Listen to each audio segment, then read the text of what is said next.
Dans son petit local rue Drouot, Frédéric Chanois expertise près de 2500 tableaux par an. Et certains laissent planer un doute, comme cette œuvre de Henner. Alors, sur l'examen matériel de l'objet, oui, vous avez un vernis chancy, vous avez un joli châssis à clé 19e, vous avez un châssis d'origine, vous avez une toile assez fine, donc qui est un petit peu vieillie. Oui, on a un doute, bien sûr qu'on a un doute. Bien sûr qu'on a un doute. Henner, c'est un cas extrêmement difficile. Quand je vois l'objet, je balance, je ne sais pas. Si cet expert n'arrive pas à se prononcer sur l'authenticité d'un tableau, d'autres passeront pour lever le doute. Dès que vous êtes dans le public, le scandale apparaît. Parce que c'est là que ça sort. Vous trompez une personne, vous en trompez deux, trois, mais vous ne trompez pas un public, vous ne trompez pas des professionnels qui passent. Et pourtant, le faux est bien présent sur le marché. La contrefaçon, c'est un véritable business, un marché juteux d'environ 6 milliards d'euros par an qui attire faussaires et escrocs du monde entier.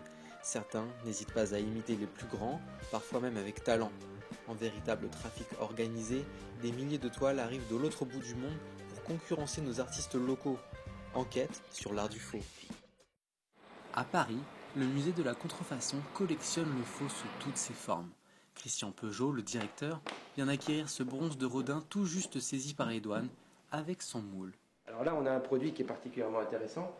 C'est une œuvre contrefaite de Rodin, du sculpteur Rodin, mais il y a non seulement l'œuvre elle-même contrefaite, mais il y a également le moule qui a été fait par les contrefacteurs pour reproduire certainement à de nombreux exemplaires cette œuvre de Rodin.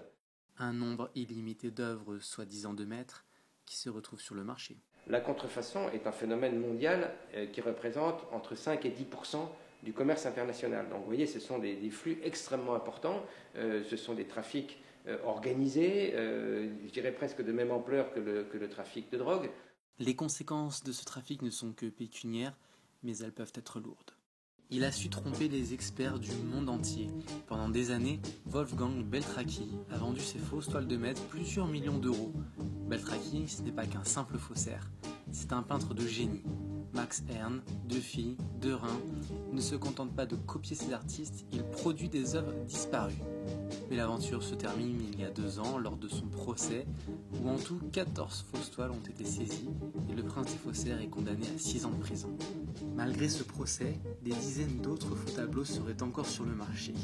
La contrefaçon, ça peut rapporter gros, et ça, certains l'ont bien compris. Montmartre, son panorama, ses touristes et ses peintres.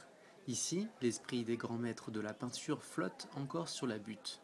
Et c'est bien les artistes de la place du Tertre qui veillent à perpétuer cette tradition. Comme Elisabeth, qui peint ces décors pittoresques de Montmartre depuis plus de 30 ans. Mais voilà, je suis en train de finir une boulangerie. Elisabeth vend ses toiles une 50aine d'euros. Le problème ici, c'est que les faussaires ne s'attaquent pas aux grands peintres.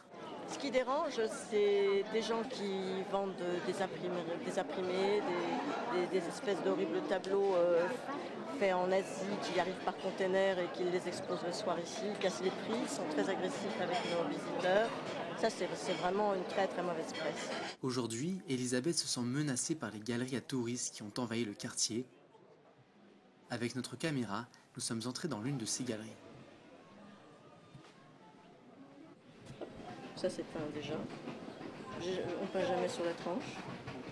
Les tarifs, quand on connaît le prix du matériel, c'est un peu surprenant. Ça, vous pensez que c'est produit à la chaîne? Ah bah oui. Aucun artiste ne peint sur une toile qui n'est pas tendue sur un châssis. Pour mieux comprendre le problème d'Elisabeth, direction Daphne, en Asie du Sud-Est. Ici, les quelques 10 000 artistes recopient les peintures les plus vendues à Montmartre. Elles sont prises en photo ou achetées, puis envoyées dans ces immenses ateliers où le tableau est reproduit à la chaîne. Environ 60% des reproductions bon marché dans le monde proviennent d'ici. Principalement envoyées vers l'Europe et les États-Unis, les toiles se retrouvent ensuite dans les galeries à touristes ou accrochées à des balcons à Montmartre. C'est un seul artiste qui fait tout ça ou c'est plusieurs? Ça, on a acheté par marchand tableau. Ça, c'est tout peint à la main par artiste. Si c'est bon artiste, son tableau, c'est 40 euros. C'est pas bon. 30 euros, c'est pas bon. Son malheur, son passé. C'est pour ça, ces signatures, c'est pas exactement son. Ah d'accord, c'est pas vraiment leur signature. Oui, c'est-à-dire, on ne sait pas qui c'est quoi en fait. Ok. Merci. Merci. De l'aveu même de la vendeuse, la provenance de ces tableaux est moins typique qu'il ne le laisse entendre. La contrefaçon pollue bien notre patrimoine, mais elle rend aussi l'art plus accessible. Un tableau à 5 € trouvera toujours preneur, et tant qu'il y aura de la demande, il y aura des contrefaçons.